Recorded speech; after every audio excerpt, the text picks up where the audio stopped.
All right, in the meantime, we're following Jerome Powell. The Federal Reserve so-called open market committee meeting kicked off today, wraps up tomorrow. Wide expectations that we're going to see rates move up. I believe it would be for the sixth time in this particular cycle, the first with the new Federal Reserve chairman and the first of this year.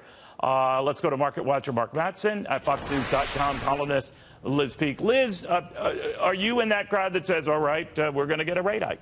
Oh, for sure there'll be a rate hike. The real question is whether he's going to signal that there will be 3 or 4 rate hikes this year in all. And I think the street is getting used to the idea that he's going to take a slightly more hawkish approach, meaning 4 rate hikes this year, probably 3 next year, because we had a gangbuster job report for February, and all the indications are that even though we have a looming trade war, something he probably won't talk about, that the economy is really doing very well, and they need to step in a little more aggressively. You know, Mark, there's another school of thought on that, and I have no reason to doubt Liz. She's as smart as a whip on this stuff. But you could make a counter-argument that the economy isn't necessarily going gangbusters. The housing market seems to be softening. Retail sales aren't much to write home about. We're carrying $21 trillion plus in debt. I know a bit of a different argument here, but you could be saying now might not be the time to be so aggressive on the upside. What do you think? Well, one of my hardest things to do with investors is keep their heads clear of a lot of trash that can confuse the situation.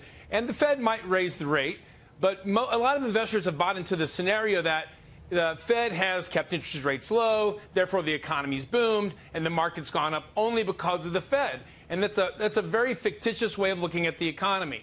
The truth is the Fed does very little to the overall economy, very low to real interest rates, because central banks across the world have done widely different policies, but interest rates are very similar across the globe because free markets set the interest rates, not the Fed. So my message to investors is stop focusing on the Fed. You need to focus on the next 20 years in your portfolio and own equities. And if the market does go down, you're going to have to sell some fixed income and buy more equities when they're low. I want to get into investors' heads when the market goes down. That's an opportunity, not an opportunity to panic and hurt yourself. That's the message I want to get to investors.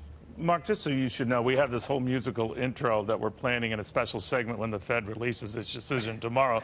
So if you could just play along with this, we'd very much appreciate it.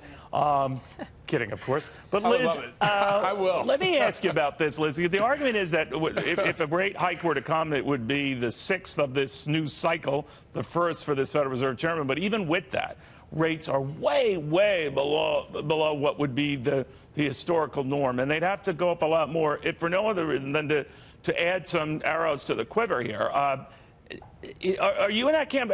Where does this go? What's your sense of, do we get equilibrium at the 3.5%, 4% Fed funds range, or what are you looking at? Well, I think that's the question, is really what is the target? A lot of people think by the end of next year we're talking 2.5% to 3%, but you're quite right. It's obviously been an artificially low rate. And actually, I should back up. It's not really artificially low because, in fact, we've had such slow growth and demand that rates have just trended naturally lower. But I think, to your point, I think a lot of people are concerned about what if we look at a recession 3-4 years from now, what will be the ammunition that the Fed has at that point if interest rates are 2%? The answer is not much. So I think there is a desire, and look, Janet Yellen put this in place a couple of years ago. I think that basically the Fed would like to see rates at a more sustainable, normal level, whatever that turns out to be. And I really kind of back this up. Henry Paulson gave a speech a couple of years ago that I saw where he talked about how the Fed had been wrong for 34 years on its economic forecasting. So I think we have to put all this in the context of, yes, it's a short-term thing we're all focused on. It isn't, you know, biblical or oracular judgments that are going to come down from the Fed board. All right, you're talking about Hank Paulson, the former Treasury Secretary, Goldman Sachs co-chair. You know, Mark, is it your sense the markets withstand all of this, whatever happens? Markets, yeah, Mark, that's a great question, Neil. Markets are amazingly resilient. Just look throughout history. There's been world wars, depressions, terrorism, and through all this, going all the way back to 1927, markets always rebound, and an average of about only 111 days from the point of the crash. So investors, the biggest enemy investors have is not the market.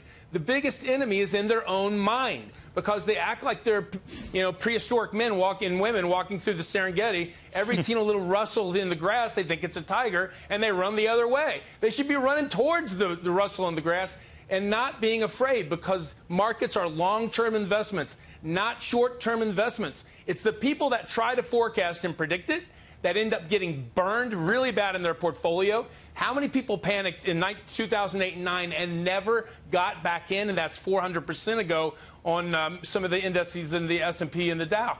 So it's really, look, it's just like eating and dieting. You eat less, you move more, you lose weight. You diversify, you own equities, you stay disciplined, you make money. But nobody wants to diet and exercise, and very few people like to stay disciplined over long periods of time. It's all in the head. It's a mind game. All right, I'll excuse the dietary remark as well.